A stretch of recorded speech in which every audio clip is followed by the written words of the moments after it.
Assalamualaikum warahmatullahi wabarakatuh. Selamat siang para siswa kelas 10 Teknik dan Bisnis Sepeda Motor SMK Negeri 1 Muara Muntai. Hari ini kita belajar mata pelajaran gambar teknik otomotif dengan materi pokoknya yaitu proyeksi ya. Masih ingat kan apa itu proyeksi ya, yang pernah Bapak sampaikan dulu. Proyeksi adalah ya, untuk menyatakan wujud suatu benda ke dalam bentuk gambar. Nah, ingat kan? Proyeksi itu sendiri terbagi menjadi dua, yaitu proyeksi piktorial dan proyeksi ortogonal. Namun, hari ini kita fokuskan ke materi atau proyeksinya proyeksi ortogonal. Nah, proyeksi ortogonal itu akan berbeda dengan proyeksi piktorial. Nah, kalau proyeksi piktorial yaitu menampilkan benda secara 3 dimensi dengan pandangan tunggal. Nah, kalau proyeksi ortogonal yaitu benda ditampilkan secara 2 dimensi dengan beberapa pandangan. Bisa disebut juga proyeksi pandangan jamak atau multi view projection. Nah, itu disebut proyeksi ortogonal. Oke. Lanjut ya. Di sini ada contohnya yaitu gambar 6.1 dan 6.2 memperlihatkan contoh benda yang diproyeksikan secara ortogonal pada sebuah bidang proyeksi. Nah, di sini terlihat bahwa pada proyeksi ortogonal garis-garis proyeksinya sejajar satu sama lain dan tegak lurus terhadap bidang proyeksinya. Bisa kita lihat yaitu kita amati gambar 6.1 itu proyeksi ortogonal suatu benda. Bendanya itu memiliki silinder atau lubang silinder di tengahnya, maka terlihat datar pada kertas meskipun ada lubangnya, namun tidak akan berbentuk karena sebuah proyeksi pada kertas gambarnya. Kemudian yang kedua di situ yang hasil potongannya miring, namun di kertas juga tetap terlihat lurus, tidak akan terlihat miring karena diberi projection pada sebuah kertas atau di gambar pada kertas, maka akan terlihat datar dan tidak akan terlihat miring. Nah, itu adalah contohnya. Selanjutnya yaitu pada contoh gambar 6.3 itu akan memperlihatkan gambar sebuah mobil dengan pandangan jamak menurut cara proyeksi ortogonal. Nah, di sini gambar mobil tersebut yaitu digambar atau diproyeksikan secara ortogonal. Nah, gambar proyeksi ortogonal dapat memberikan informasi yang lengkap dan tepat mengenai bentuk dan ukuran suatu benda karena cara ini dapat menampilkan gambar hasil pandangan dari beberapa arah, yaitu pandangan depan, belakang, atas, bawah, kiri, dan kanan. Nah, bisa dilihat bersama yaitu pada gambar 6.3 itu gambar sebuah mobil, maka terlihat pandangan depannya, atasnya, bawahnya, kanan, kiri, dan belakang. Nah, itu terlihat semuanya. Itu sudah cukup jelas ini para siswa. Kita lanjutkan berikutnya. Selanjutnya yaitu mengenai proyeksi ortogonal pada gambar kerja. Di sini proyeksi ortogonal yaitu untuk gambar kerja menggunakan bidang horizontal dan bidang vertikal sebagai bidang-bidang proyeksi ya.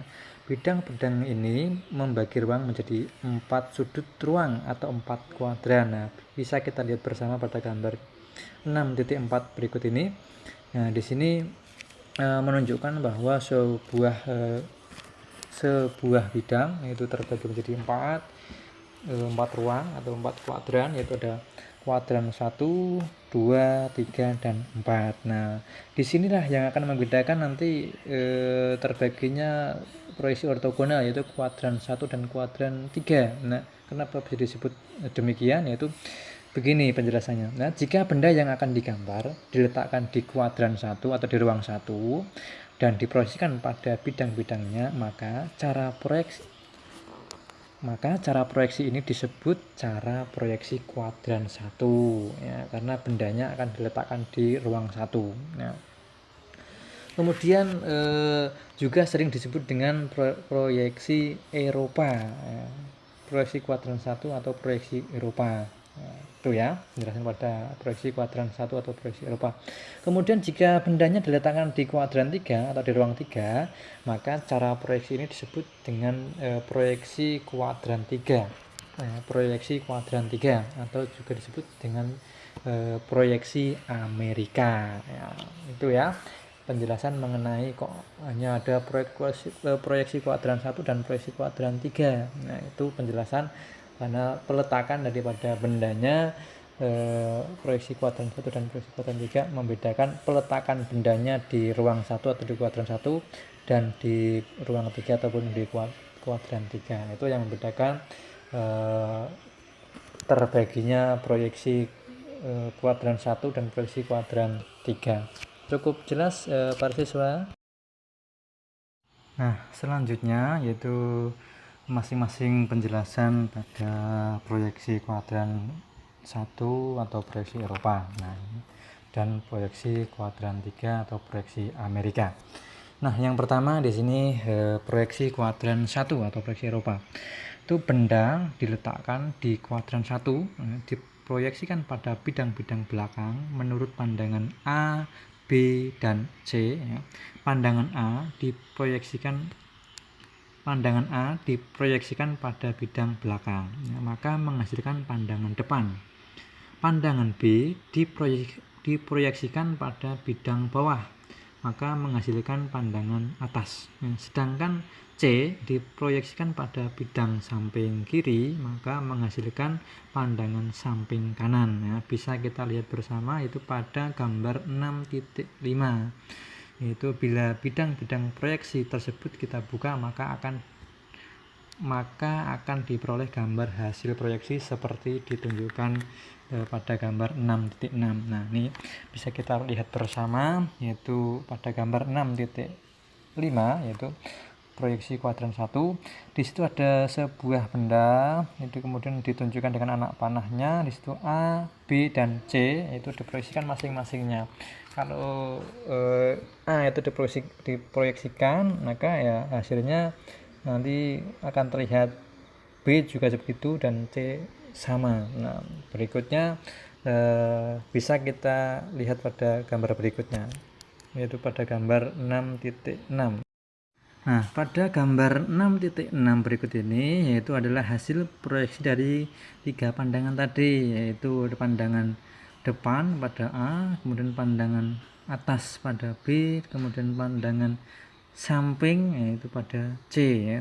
Jadi C yaitu pandangan samping kiri, maka akan menghasilkan pandangan samping kanan ya. C ini adalah pandangan samping kanan ya, bisa kita lihat bersama meskipun di Bapak lingkari karena itu ada kesalahan pada pengetikan awal. Nah, di situ terlihat jelas, maka cara memproyeksikan seperti ini, itu kurang lebihnya pada proyeksi kuadran 1 atau proyeksi Eropa dengan 3 pandangan. Nanti bisa kita lanjut lagi pada 6 pandangan atau ke seluruh pandangan. Oke, kita lanjutkan sekarang berikutnya. Sekarang yang kedua yaitu proyeksi kuadran 3 atau proyeksi Amerika ya. Bisa kita lihat bersama pada gambar 6.7 yaitu proyeksi kuadran 3 atau proyeksi Amerika. Menurut cara ini, benda yang akan digambar seolah-olah diletakkan dalam peti yang sisi-sisinya tembus pandang sebagai bidang proyeksi ya. Pada tiap-tiap bidang, proyeksi akan tampak gambar pandangan dari benda menurut arah pandangan yang ditunjukkan oleh arah panah. Pandangan A diproyeksikan pada bidang depan, maka menghasilkan pandangan depan.